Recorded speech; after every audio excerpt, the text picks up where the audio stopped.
Hello tout le monde. Alors aujourd'hui j'ai décidé donc comme je l'avais mentionné de parler de l'argent que l'on peut mettre de côté. Voilà. Qu'on gagne le SMIC, un peu plus. Moi j'ai pris l'habitude depuis quelques mois de mettre 10% de mon salaire de côté. Alors c'est pour me constituer un fonds d'urgence au cas où. C'est-à-dire que cet argent, je peux l'utiliser, mais voilà, assez facilement, je peux le retirer à la banque, mais le challenge, c'est de le retirer que s'il y a une urgence. Donc on peut éventuellement le mettre dans une assurance vie, donc vous pouvez le retirer, bon après il faut attendre une petite semaine, mais vous pouvez quand même le retirer assez rapidement. Donc voilà, cet argent, donc il faut le mettre tous les mois de côté dès que vous recevez votre salaire, le premier du mois, enfin l'idéal. Et imaginez, 10 euros de côté tous les mois, c'est pas grand-chose, mais vous y touchez pas, vous avez quand même 120 euros à la fin du mois. Vous les mettez aussi sur un livret, vous avez un petit pourcentage qui est pas grand-chose, mais bon, voilà. Imaginez, vous mettez 100 euros de côté, ça fait quand même 1200 euros à la fin de l'année. Mais le challenge, c'est de ne pas y toucher. Voilà. Ensuite, vous pouvez le mettre sur un plan d'épargne retraite, c'est ce que je fais. Mais là, vous pouvez pas du tout le toucher, hein. Donc c'est pas mal, ça peut vous constituer une petite, voilà, pour la retraite. Donc voilà, votre futur moi vous dit merci.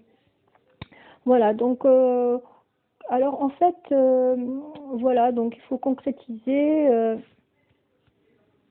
Alors voilà, concrètement, c'est une chose qu'on peut faire pour quand on a un projet. Évidemment, il faut avoir un projet, il faut avoir quelque chose en vue. C'est ce qui nous motive. Je pense que moi, c'est ce qui me motive d'avoir ce projet pour pouvoir me motiver à mettre cet argent de côté.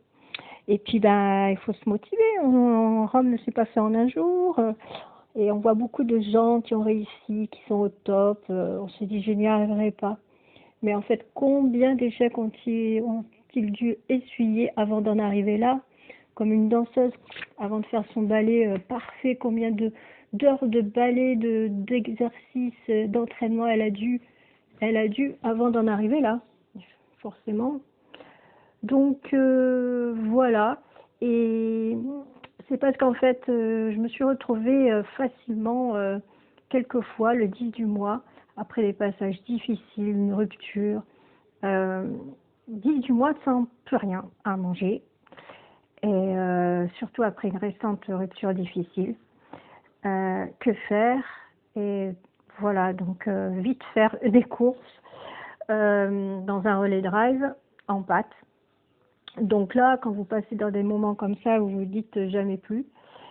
Et donc, le salaire, la nourriture, la base, mettre des sous de côté, voilà. Donc moi, je me suis projetée dans ces objectifs, voilà. Comme ça, je suis moins stressée.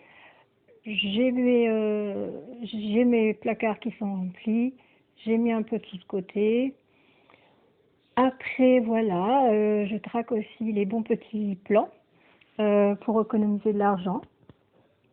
Je vous expliquerai dans une autre vidéo aussi les plats que je fais en avance et qui me permettent, parce que je me suis mis à la cuisine depuis peu, vaut mieux tard que jamais, et qui me permettent réellement d'économiser, parce qu'en fait ça m'évite d'acheter après le travail un petit truc parce que ça me fait plaisir, mais quand vous avez des choses qui vous attendent des plats qui vous attendent, qui sont bons, qui vous plaisent, qui vous attendent à la maison, et bien vous achetez pas ces petites choses. Donc, donc voilà, donc c'est une autre méthode aussi pour économiser son argent.